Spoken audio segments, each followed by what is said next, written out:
Jenn!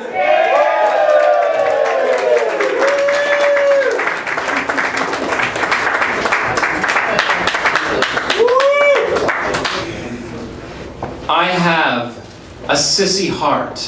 Oh yeah. Ow! It's sensitive. It needs a lot of love and tender care. But I imagine that's true for a lot of us sissies and not so sissies out there. The human heart has 40,000 neurons. Dear God.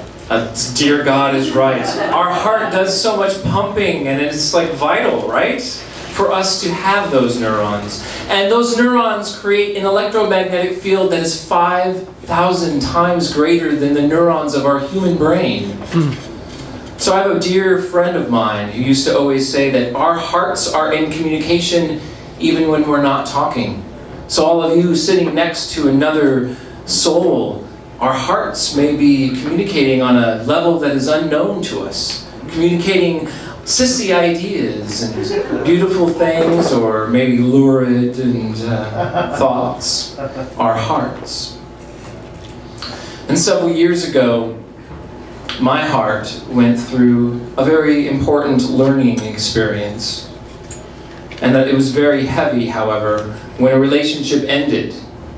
And I was carrying around a lot of pain, which was a result of spending so much time, two hearts in such close proximity, communicating with each other as we slept or as we hung out. And that heavy heart, over time, began to create a pain, actually, in my back and down my arm. And I felt very much that it was a result of protecting my heart and shielding it over many years. And several years ago, actually the weekend before February of 2013's Planet Queer, I was in Tucson, Arizona at the Crystal and Gemstone Mineral show in Tucson, and I found the most amazing crystal specimen that called out to me immediately. And I knew that that crystal was important for my healing. My sacred heart.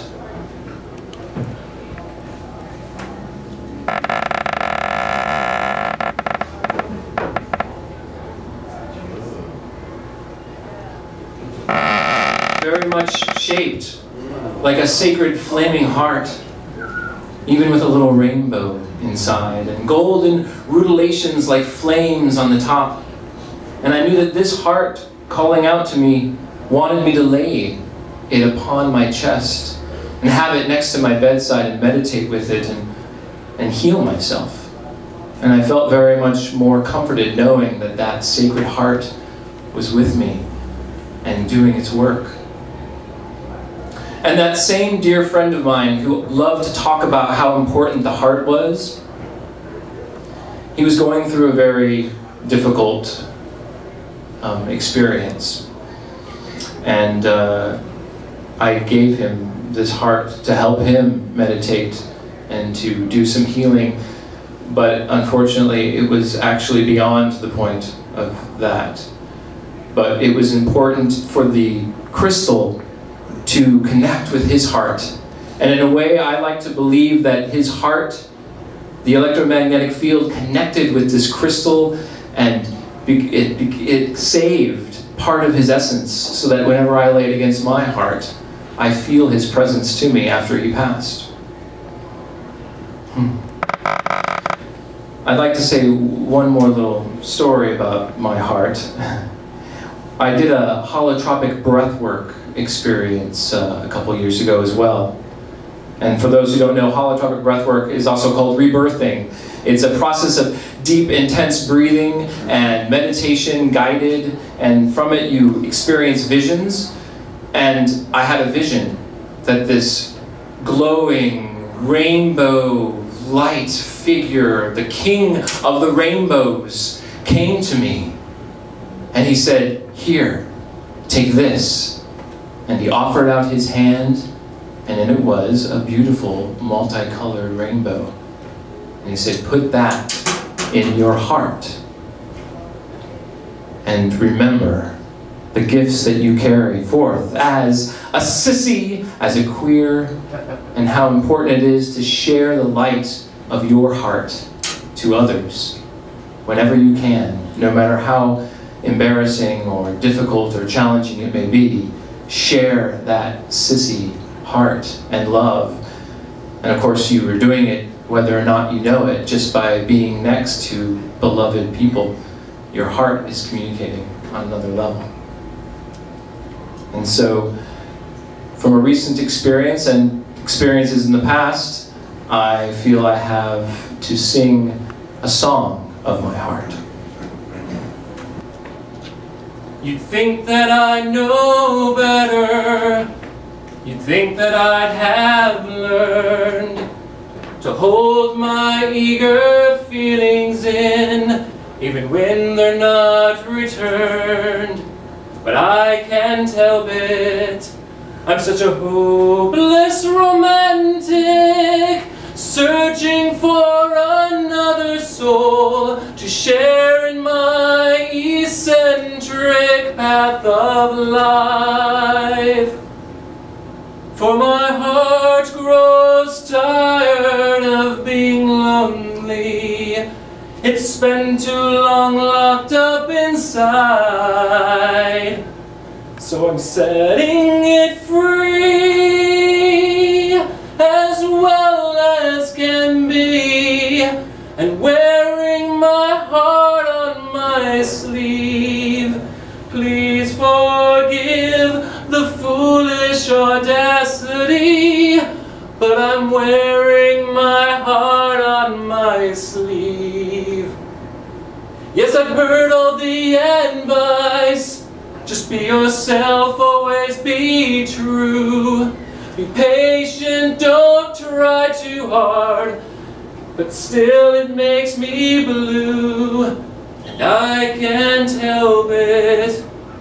I'm troubled with such doubt, keeping myself restrained, and I can't quite figure out just what to do. Oh, my heart is so tired of being lonely. It's spent so long locked up inside. So I'm setting it free as well as can be, and wearing my heart on my sleeve. Please forgive the foolish audacity, but I'm wearing my heart on my sleeve. Sure, it gets bumped around, bruised and abused, and it might be tragic to say that I'm used to it, but still I hold it out as I'm holding out for you, hoping it may draw you near. And if we treat each other dear, then we might get it right and spend much more than just one night. As blissful as it was, I'd give my all for another. Oh, oh, oh, oh, oh, oh, oh. My heart grows tired of being lonely. It's spent so long locked up inside. So I'm setting it free as well as can be, and wearing my heart on my sleeve. Please forgive the foolish audacity, but I'm wearing my heart on my, yes, I'm wearing my heart on my sleeve. Thank you for letting me share my sissy heart.